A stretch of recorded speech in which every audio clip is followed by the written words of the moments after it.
téléphone cellulaire, n'importe quel appareil électronique. Donc, chaque équipe dispose 20 minutes afin de présenter son cas au juge. Donc, j'ai affiché un carton pour les 10, les 5, les 2 et les 30 dernières secondes de la présentation. Lors des 10 dernières secondes du discours, j'ai indiqué à l'aide de mes deux mains le nombre de secondes restant.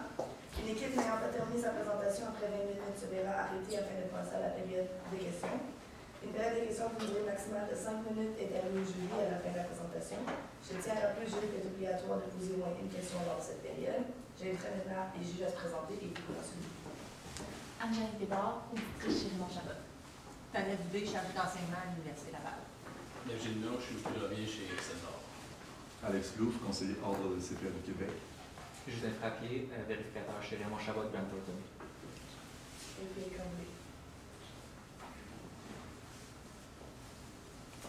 Comme vous le savez tous, ici chez Plastique Sénécal, on essaie sans cesse d'atteindre nos objectifs et d'améliorer nos résultats financiers.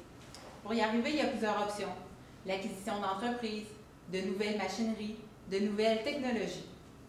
Afin de déterminer les meilleures options pour nous, mes collègues de travail, Marie-Hélène Chassé, Martin Rancourt et moi, Véronique, avons analysé toutes les options qui se présentent à nous et on vous présente aujourd'hui une solution clé en main qui va vraiment nous permettre d'atteindre nos objectifs.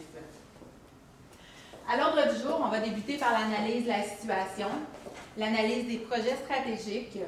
On va recommander, démontrer le plan d'action et conclure là-dessus. Pour ce qui est de l'analyse de la situation, on a relevé les principales forces et faiblesses de Plastique Sénécal. Tout d'abord, le fait que c'est une entreprise familiale, multigénérationnelle, qui a une très bonne réputation dans son domaine, qui produit des articles de qualité qui répondent aux besoins de ses clients. L'équipe de direction est compétente avec une formation adéquate et variée.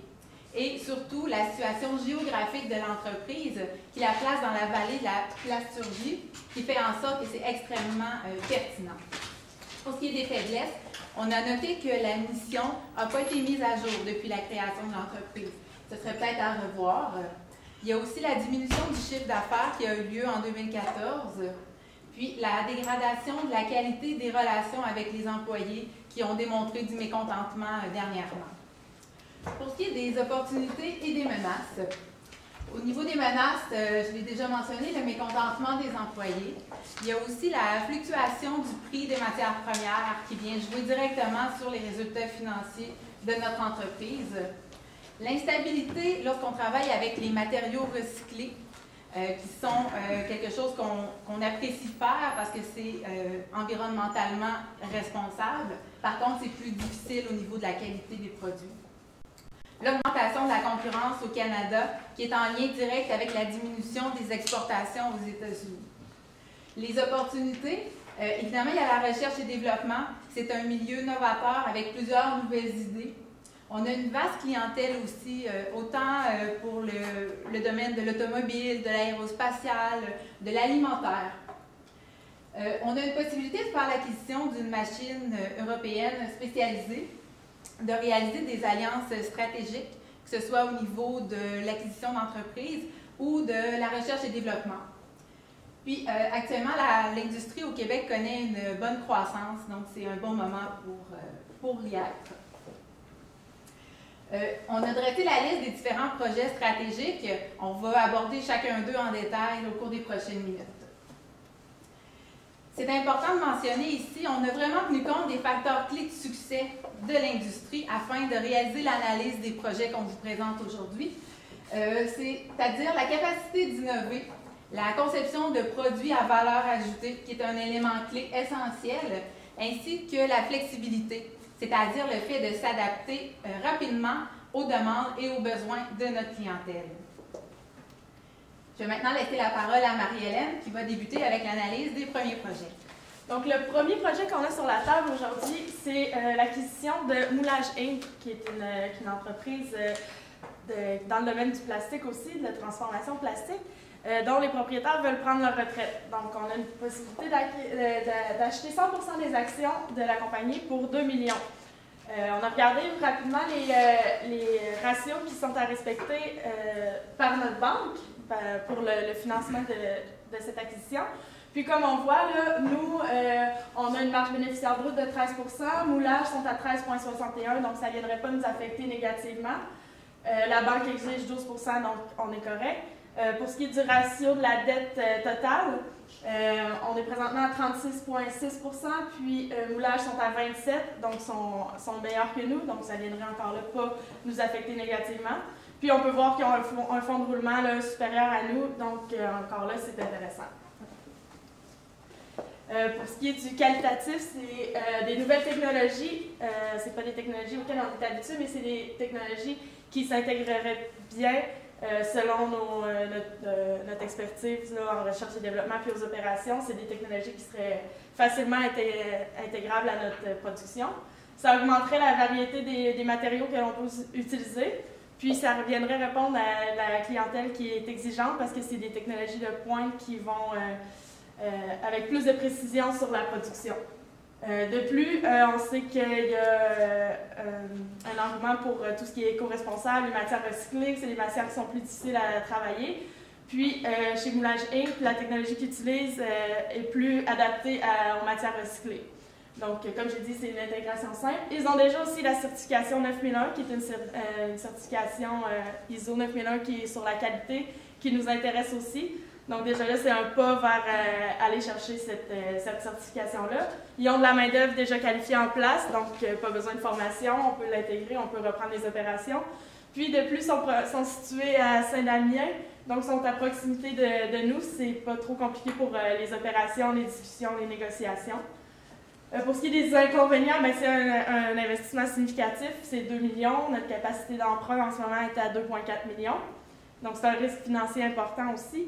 Puis, les intégrations d'activités de 2 entreprises puis de 2 systèmes, là, ça peut souvent être complexe, donc c'est important de bien se pencher sur la question. Ce qu'on recommande, on a trouvé que le prix était quand même raisonnable, 2 millions pour une entreprise qui a un actif net en ce moment à 1,7 million. On a mentionné aussi qu'on était inquiet par rapport à la désuétude des équipements, qu'il allait avoir des investissements importants à faire d'ici 5 ans. Oui, ça s'est reflété aussi dans la valeur nette comptable des équipements. Puis, on voit que l'entreprise génère des flux de trésorerie avec ses opérations. Donc, c'est des équipements qui vont pouvoir se financer au fil des années avec les opérations de Moulage Inc. Ce serait important aussi de demander un outil diligent pour bien aller couvrir tous les risques avant de faire l'acquisition. On veut savoir s'il peut avoir... quand on achète les actions, en fait, on est responsable de tous les passifs de l'entreprise, donc on veut savoir s'il n'y a pas quelque chose de caché. Donc, oui, on recommande d'y aller de l'avant avec cette acquisition-là, puisque c'est des produits de haute qualité qui sont en ligne un peu avec ce qu'on veut offrir. C'est des nouvelles technologies. Ils ont une certification de qualité qu'on veut avoir, donc on pense que c'est un pas vers une amélioration pour nous. Le deuxième projet, c'est l'acquisition d'une presse à injection. C'est une nouvelle technologie aussi. C'est une machine qui est de l'investissement de l'ordre de 1 million de dollars, là, si on prend en considération les coûts des premiers tests puis des premiers rejets qui ne seront pas utilisables. On a fait des projections en utilisant les 3 scénarios. Il y avait un scénario pessimiste, réaliste puis optimiste. On a fait une moyenne pondérée des 3. En utilisant une valeur actualisée nette, en calculant la valeur actualisée nette, on a utilisé aussi 3 taux, soit le 15,5 qui est un taux si on finance avec nos capitaux propres. 6 c'est ce que la banque nous offre, mais on ne peut pas aller financer à 100 puisqu'on utilise déjà pour l'acquisition de l'autre entreprise. Puis on a utilisé aussi le CMPC, qui est une moyenne considérant notre façon notre structure d'entreprise, capitaux propres versus actifs. Puis comme on voit, là, ça donne une vanne positive dans 2 des cas, puis négative dans le cas le plus pessimiste, qui serait de se financer 100 avec des capitaux propres, mais alors qu'on a déjà de la trésorerie à l'interne pour se financer. Donc, pour ce qui est des avantages, ça viendrait là aussi élargir la gamme de produits, augmenter les ventes. C'est un meilleur traitement encore là des matières recyclées, donc on va saisir une opportunité là, puis qui est aussi vue comme une menace parce que c'est important pour notre image, qu'on soit bien perçu au niveau de l'environnement. Puis ça vient concurrencer un de nos compétiteurs directs qui est Elfi Inc. qui utilise cette technologie-là. Pour ce qui est des inconvénients, il risque d'avoir une capacité excédentaire, c'est-à-dire que la machine ne fonctionnera pas à 100%. La formation des employés peut être compliquée. Déjà que nos employés sont réticents au changement, puis ils ont montré des signes d'irritabilité. Donc, ça serait important d'apporter ce projet-là là, d'un point de vue innovateur pour les motiver avec nous. Puis, c'est une technologie à injection. Nous, on est habitué à une technologie de thermoformage. Donc, ça déroge un peu de la mission actuelle. Mais on recommande quand même d'y aller de l'avant, dès que les liquidités le permettent, en fait. Parce que là, on a 2,4 millions de financements disponibles. On utilise déjà 2 millions avec l'acquisition de l'entreprise. On a besoin d'1 million pour cette machine-là. Les liquidités, en ce moment, avec l'acquisition, on a 650 000. Il reste 400 000 de financement. Si on utilise tout ça, on se met la corde au cou, puis on n'aura plus de fonds de roulement pour financer nos opérations. Donc, on donne le temps d'intégrer Moulage Inc. à nos opérations, puis laisser le temps de générer des flux. Puis ensuite, on va aller de l'avant avec cette acquisition-là. Pour ce qui est du projet numéro 3, c'est la certification ISO 9001 puis 14001. La ISO 9001, c'est une certification sur la qualité et la constance des produits. Puis la 14001, c'est sur les normes environnementales. C'est un coût estimé de 50 000, les possibilités d'aide gouvernementale, c'est de 50 %, donc ce n'est pas des coûts faramineux. C'est une certification qui est souvent exigée pour les clients pour aller chercher certains contrats. On travaille dans des domaines où la qualité est super importante, l'aéronautique, le médical. Donc, on pense que cette certification-là irait nous donner une valeur ajoutée pour nos clients. Puis, c'est en ligne avec la 14001 est en ligne avec notre conscientisation environnementale. Malgré que ça amène une tâche administrative plus complexe, puis un suivi rigoureux, puis un effort supplémentaire de nos employés, on recommande quand même d'y aller avec cette certification-là, puisque c'est la norme dans l'industrie aussi, puis qu'on vaut mieux le faire maintenant avant que tout le monde nous le demande. Ah oui, aussi avec l'acquisition de Moulage Inc. qui ont déjà cette certification-là, on peut utiliser leur expertise au niveau des formulaires puis de comment aller chercher la certification. Je laisse la parole à Martin qui va continuer avec les autres projets. Donc, on se questionnait sur la nomination de Jérôme Labbé au poste de directeur de la qualité. Nous, on croit que c'est une bonne idée, c'est une belle nomination pour les services qu'il accomplit dans notre entreprise. Évidemment, il y a de l'expérience au niveau de la production, ce qui est clairement lié à la qualité. Donc, c'est un poste qu'on croit qu'il est important à lui donner. Cependant, on va l'outiller avant de lui donner le poste, c'est-à-dire qu'on va lui donner des indicateurs tels que les taux de rejet, la satisfaction de la clientèle, les taux de retour de marchandises, ainsi que les taux de constance des produits dans les formats autant que dans la qualité.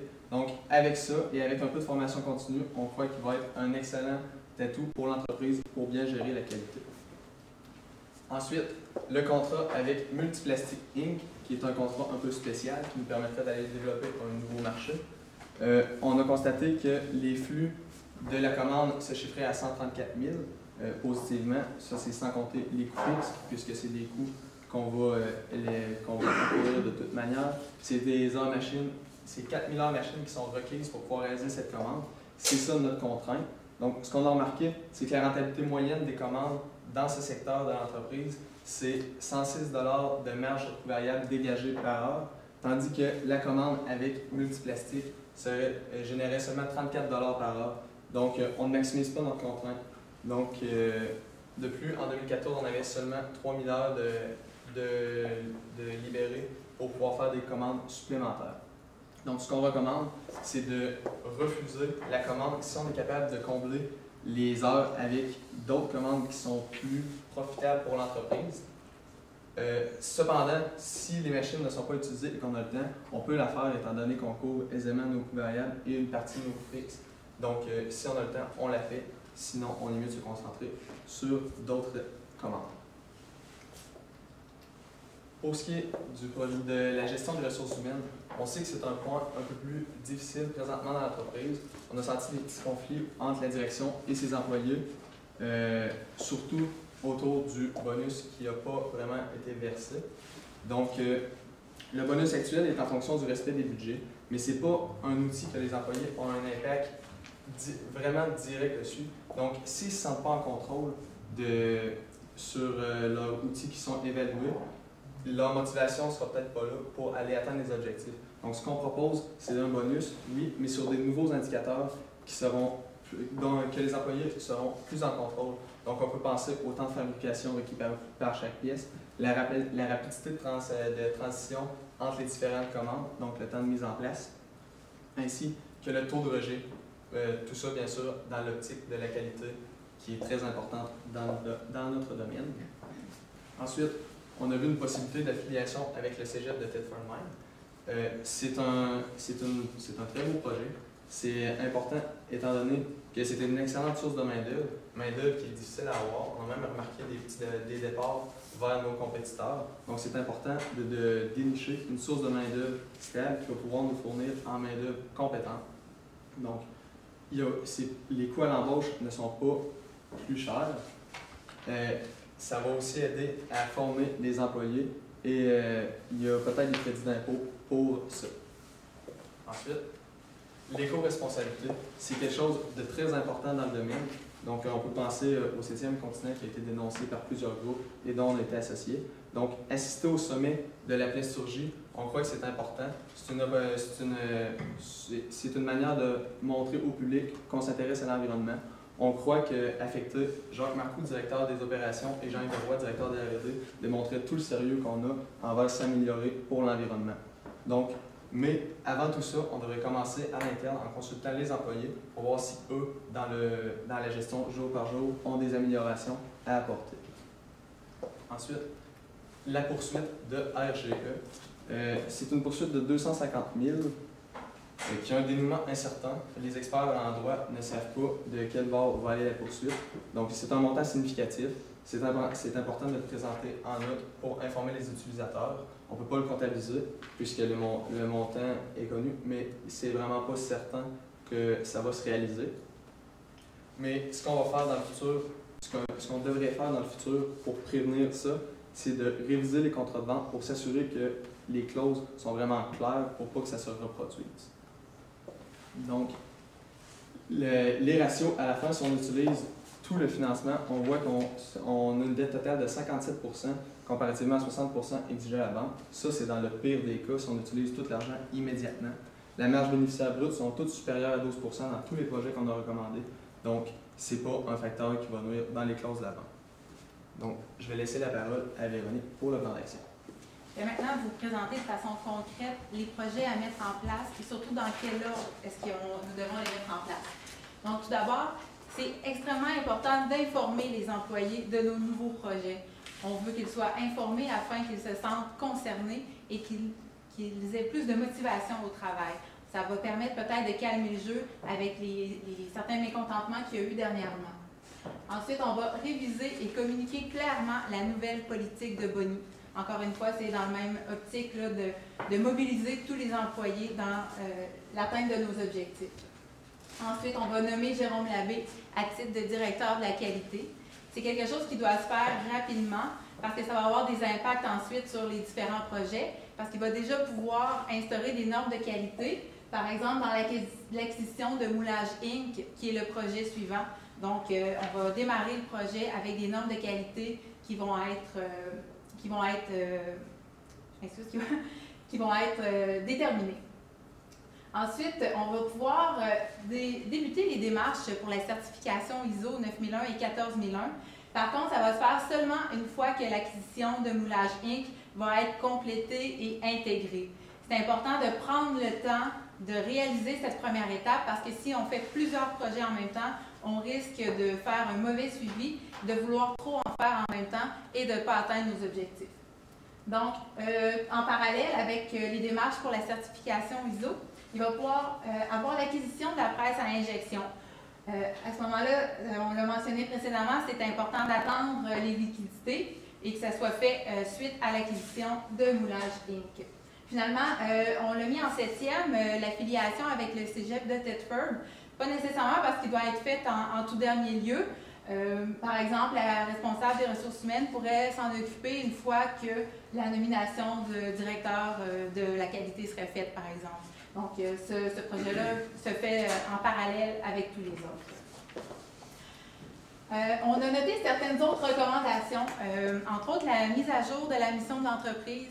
Elle n'a pas été revue, puis avec tous les nouveaux projets, c'est extrêmement important que la mission reflète vraiment les opérations et les objectifs de l'entreprise. Donc ça serait important de se pencher là-dessus pour refléter les nouvelles technologies et le souci environnemental que nous avons. Ensuite, la mise en place d'un tableau de bord. Des nouveaux projets, ça signifie nécessairement qu'on doit les contrôler, les mesurer et vérifier si on atteint les objectifs. Ça va être possible avec l'aide d'un tableau de bord et parallèlement la mise à jour des budgets et des indicateurs de performance pour que ce soit réellement collé à notre situation nouvelle. En terminant, je vous remercie de votre écoute.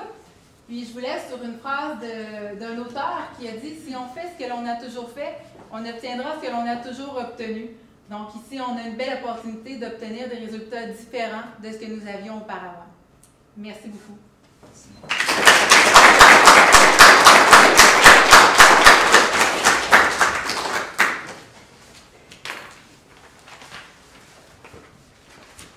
Pourquoi est-ce que vous avez préféré l'acquisition de Moulage Inc. versus l'acquisition de la nouvelle machine? Bien, l'acquisition de Moulage Inc. en premier lieu, c'est parce que les propriétaires veulent prendre leur retraite maintenant. Puis ça génère des flux de trésorerie qui vont nous permettre aussi d'acquérir la nouvelle machine par après. Ouais. Mais c'est bien qu'on ait des flux de trésorerie supplémentaires pour acquérir une nouvelle machine. Il y a aussi un certain problème des investissements que vous avez noté dans Moulage Inc. Est-ce que vous avez un plan de match pour pallier à ça? Ben, on a noté que les flux de trésorerie dégagés dans Moulage Inc. sont assez importants et sont croissants. Donc ça, c'est assez rassurant. Donc, en plus, on disait que c'était des prévisions qui sont beaucoup sous-estimées. Donc, on croit que l'acquisition de Moulage Inc. va être suffisante pour faire les deux, pour pouvoir et renouveler le parc et, bien sûr, acquérir la nouvelle technologie.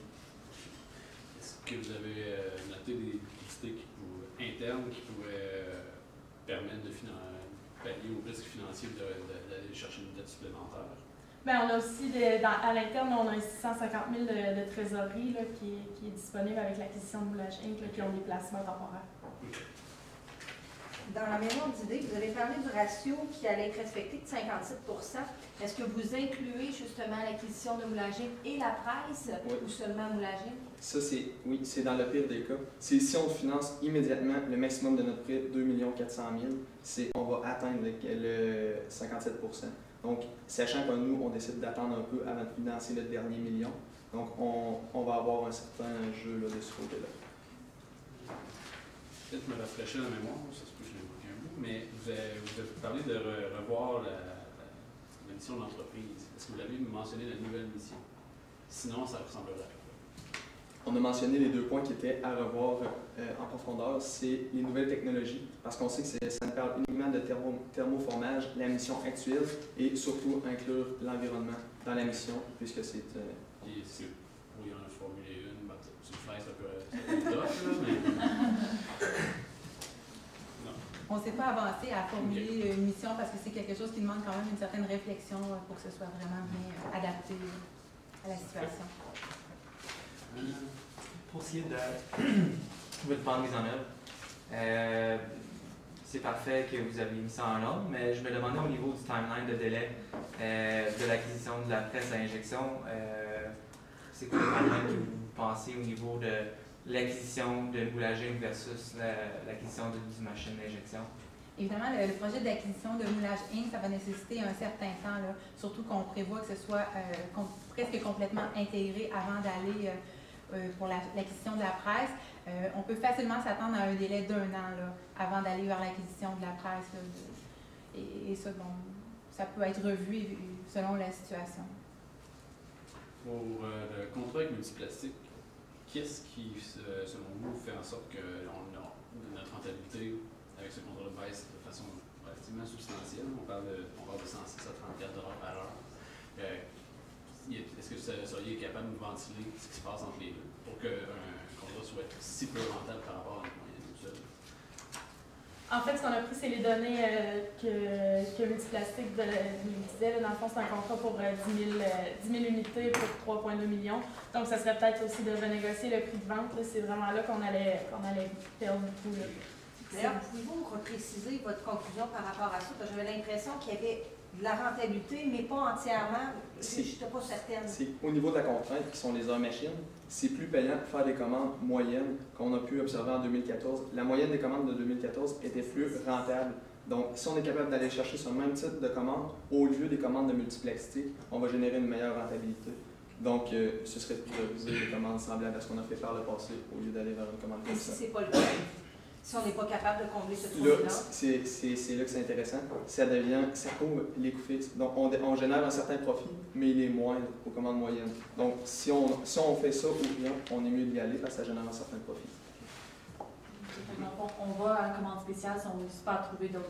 Exactement. Si on a 4000 heures de lousse, on va couper d'autres commandes pour ça. OK. Puis, exemple qu'on a juste 1000 heures commande, mais qu'il nous en reste 3000, qu'est-ce qu'on fait? Si on est capable d'en venir à une entente avec Multiplastique, parce que ça serait une commande non complète, en fait, pour eux, on ne serait pas capable de livrer les 10 000 unités. Si on est capable d'en venir à une entente, oui, on serait mieux de prendre les 1000 heures. Presse à injection. CMPC, c'est quoi votre pondération pour en arriver à 12 C'est la structure actuelle du capital. On avait 27 financé par les dettes, ainsi que c'est le reste, 63. Merci d'avoir été cette